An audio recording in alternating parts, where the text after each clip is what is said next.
Hey, what's going on, guys? Welcome back to another episode on this concrete slab house reno. Today we're gonna tackle this part of our master bedroom. This is the TV, this is the dresser. It's a big wall and we wanna spice it up. So what we're gonna do is we're gonna take this basic setup and turn it into that. So without wasting any more time, let me show you how I did it and let's get into this video. Let's go.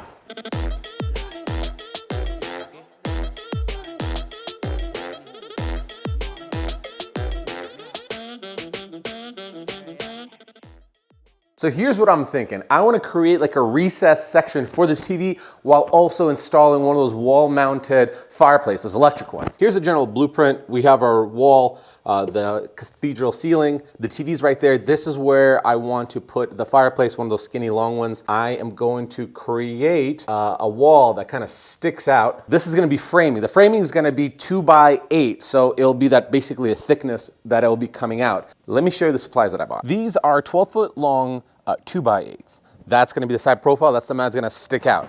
We are going to install them at an edge into the existing studs.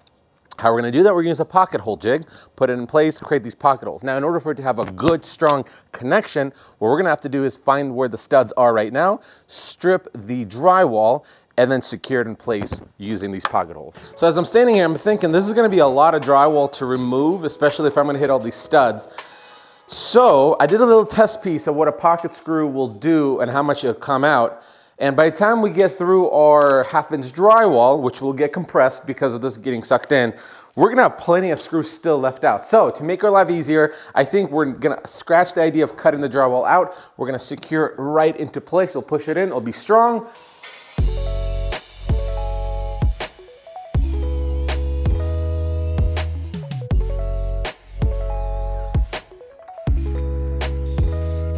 All 4 boards have all their pocket holes that are necessary. We're gonna use 2.5-inch pocket hole screws. Start installing those suckers. We need to remove this baseboard. If you wanna make a nice clean cut, a trick is to use a scrap piece that has a nice 90-degree angle, place it flush there, and then use this as a guide to run your blade against, and it'll make a nice, clean, straight cut.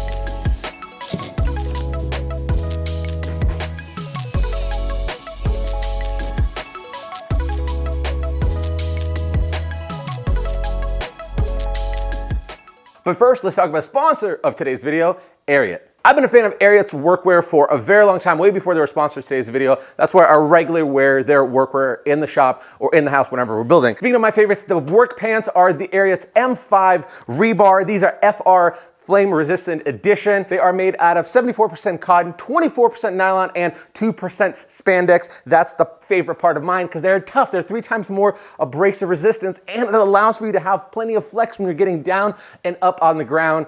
And they're just great. And of course, you saw my dirty work boots because I actually put them through the ringer. Guys, these are the Ariat's Endeavor 6-inch waterproof boot. They are waterproof, yes, especially right now in these cold seasons when we got snow on the ground. They're also slip resistant and they got a carbon toe on them. They're not heavy, they're nice and light. They have the max energy rebound insole to put a little pep in your step when you're doing all these projects. A huge thank you to Ariat for sponsoring all of my builds, and be sure to check out the link in the description, some of my favorite items, and using my promo code link in the description, you'll be able to get 10% off your first order. Now, let's get back to this build. Let's go. Uprights are on. Now we're gonna do the separation for the TV and then the beginning box that will hold the fireplace insert. I have it right here pulled up in the schematics. It's gonna be delivered on Amazon. I'll go cut my 2x8s, put pocket holes secured in place, and then start reinforcing all these other studs to make sure nothing wobbles, but it's all one solid piece.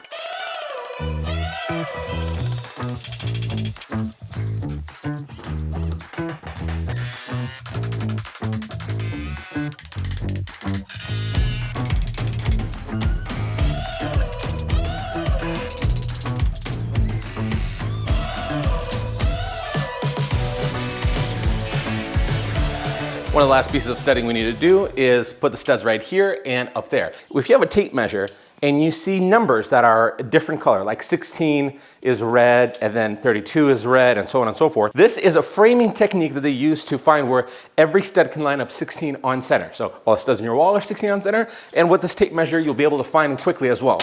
I'll make my reference marks and put them 16 on center.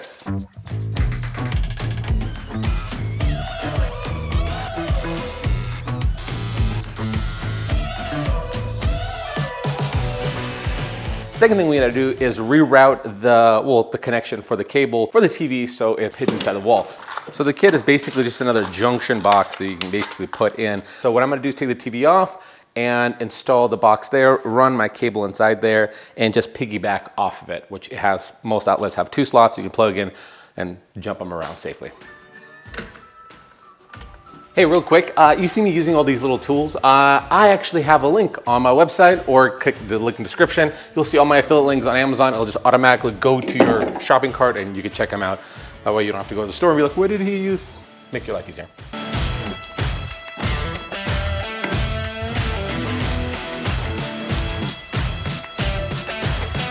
And boom, we have an extra plug that's recessed into the wall, just like that. All right, so I'm gonna start hanging some drywall. I wanna do as big of a piece on top as I can. And a little trick that I learned is by installing a screw that's kind of sticking out a little bit, you can climb up there, set it on there, and start securing the drywall screws from the top without having it fall down. Trust me, been there, done that. Don't wanna be there again. When it comes to cutting drywall, make your line, use your utility knife, and what you're gonna do is you're gonna scorch the top. Once you get a line all the way across, this is the fun part. Bring it over to the edge, snap it down, and then cut all the way through, cutting that brown paper from the back. And there we have it, a clean, perfect cut.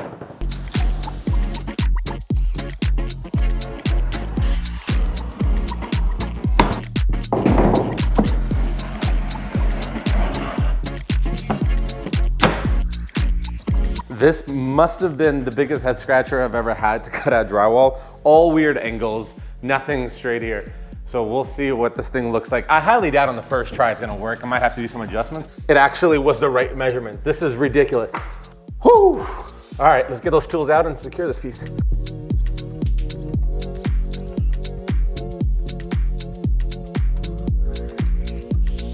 Finally starting to look like something. Drywall's all done. I'm not gonna do the inside because there's no point for it. We are gonna do shiplap.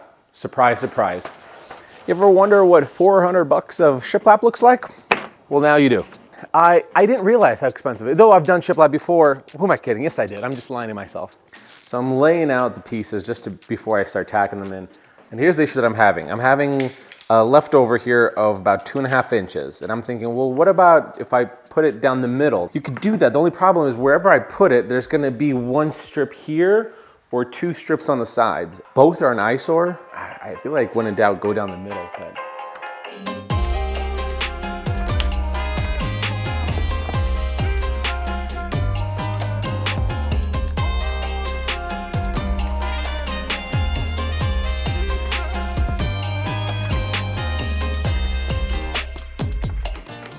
okay, mistake. What surprise, right? You gotta think like a few steps ahead. So I'm thinking about this line right here, and that's gonna be 1 solid piece. By me having this here, the next piece will go full, and then I'm gonna have a small piece again. I can't let that happen. It's gonna look horrible. So I'm gonna take this one off, I'm gonna move it over here, and then just move my way out this way, and then I'll trim this section off.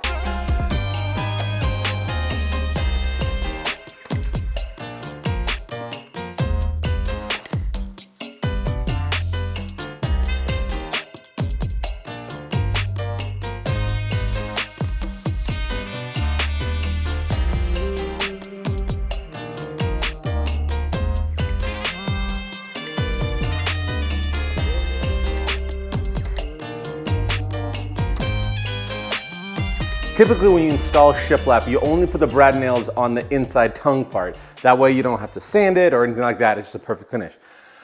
Because we found ourselves in this dilemma where we had to split these two down the middle in order to make everything symmetrical in the transition out, we are now having to, or have the ability to just brad nail the tongues in, as opposed to before, I had to do the faces. And I tried keeping it minimally, that way I had to patch minimally. The glue will do just enough work. But just so you guys know that if you measure everything out perfectly, you won't have to split anything down the middle, but you know, learn from my mistakes, I guess.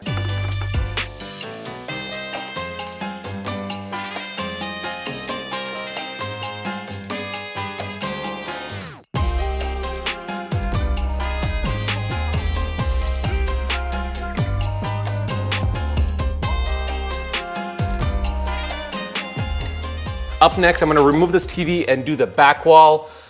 I was gonna save like 150 bucks by not doing it, but I know I'm gonna get destroyed. People going like, oh, you should have finished.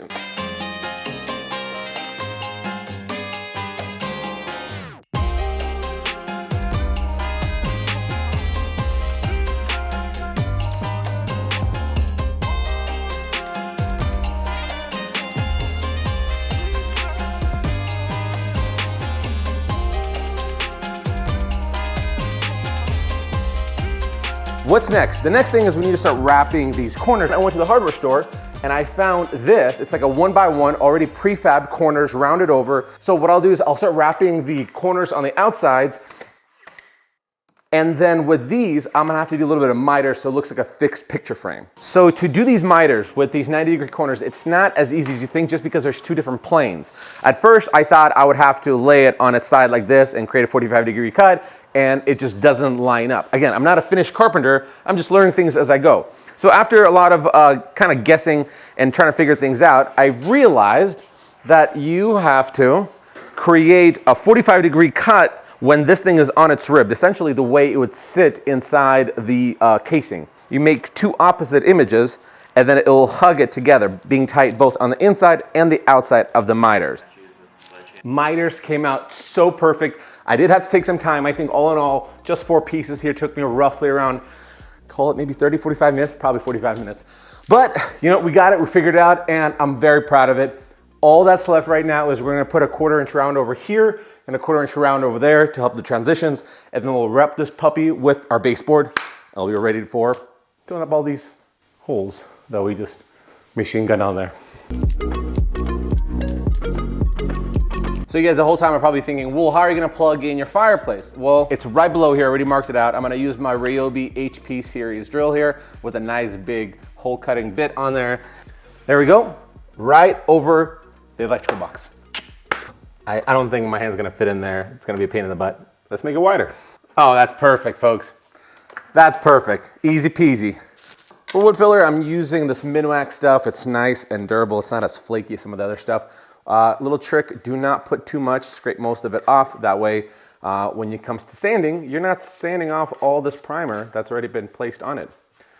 Give it a quick light one, let it dry, and then sand it to either light 120 or heavy on 220, it's up to you. I go light. So I'm gonna share a trick with you guys that I didn't realize till recently.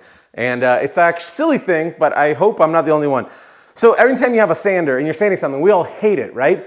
And you always want the most grip, the fastest, and the most powerful sander you can get so you can get to the job faster and over with. Well then, when you're sanding like MDF like this, and you're sanding a lot of this wood filler, if you have too low of a grit of sandpaper, then it takes forever to sand it off. If you have this too high, like 120, it's very quickly you can take off a lot of the primer that's already there on the MDF. So then I go, wait, why would a sander have speed controls? You wanted the fastest. But then I realized if you lower the speed, lower the oscillations, you don't have to be very quick about your sanding to not take off the primer. You can just pace it with that oscillation speed. It's the silliest thing in the world, but I just recently learned it. So enjoy it. Because we sanded, the dust fell, you can't caulk right now because the dust can get trapped. I like to take a damp rag and go along every edge and surface, collecting any of that fine dust that'll keep us from having a nice, clean, finished surface. And then we're gonna caulk it.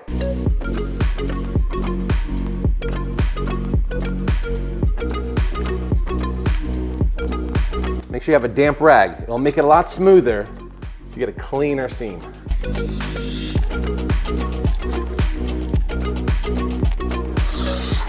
All right, folks, start painting. The wall paint is simply white from Benjamin Moore. I've used this big container. Usually I'm a fan of the small one because there's less runoffs or anything, but I've used the big one on the last Shiplap for the dining room dinette buffet thing. I'm gonna start mixing, diluting it, and we'll start putting a couple coats out.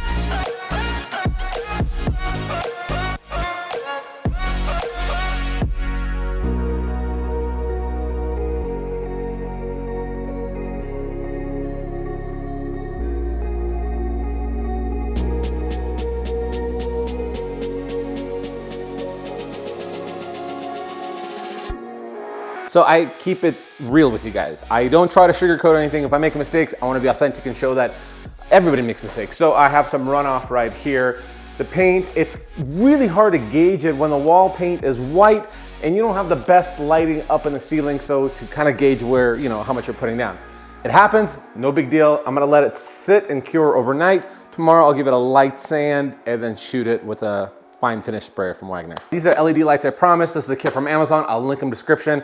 My plan is not gonna be to put it on the Shiplap because I don't wanna see it by any means. Instead, what I'm gonna do is I'm gonna put it on the back side of the TV. That way back glows on the back of the wall. So, the fireplace. This is the fireplace I found on Amazon. It's an electric fireplace. I paid $280 for it. I'm gonna plug this puppy in right away. Okay. Bluetooth device is ready to pair. Oh wow, you talk, that's cool. There we go. Now that it's all flush, there's 2 screw heads or holes on each side that you secured right into the studs. We got these acrylic stones that come with it. I wonder if they're supposed to be like a decorative thing. What do you guys think? Let me know in the comment section below. Stones are dumb or no?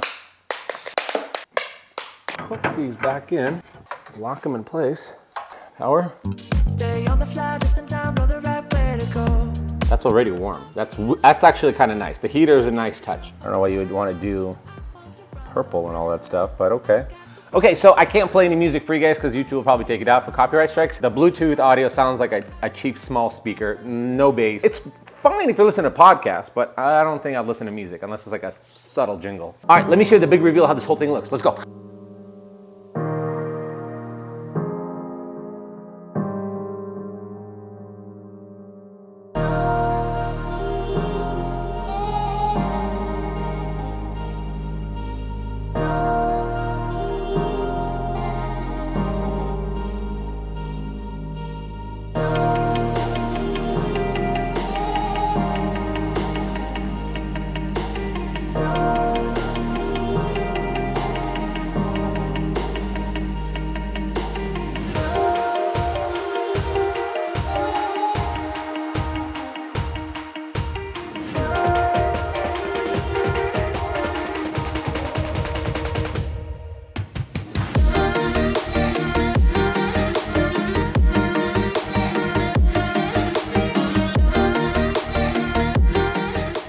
Let's talk about the price breakdown for this build. The lumber frame was $200. The drywall was $30.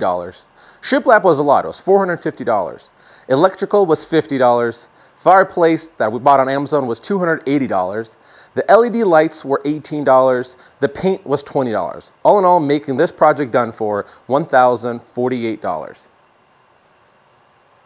Hey, thanks so much for sticking around watching yet another one of my videos. It means the world to me, guys. If you're brand new to the channel and you like videos like this or any other kind of home improvement project, make sure to hit the subscribe button or tap the notification bell that you'll know exactly when these videos come out. And if you're curious, like these beams that we just did here in the last video, make sure you go check it out. We had a lot of fun. Well, actually, it was a lot of hard work, but we saved a bunch of money and it looks awesome. Connect with me on my social media. All the links will be in the description below, as well as the merch section and my Patreon account where we put hour-long exclusive videos out there where you see a lot of stuff that don't make it to these 18-minute videos. A lot of content out there for you guys to get more information of how to do this, and I slow down a bit. Remember guys, courage and sweat. We're not trained professionals, we're just not afraid to try and fail. Tune out this week, we'll see you guys on the next one. See ya, bye. I don't know if it's just me, but I typically like to do the small finish work last, just because I like the momentum of getting all the big pieces up. I don't know if I'm the only one, but it's the way I like to do things, and it's been working out pretty well for me.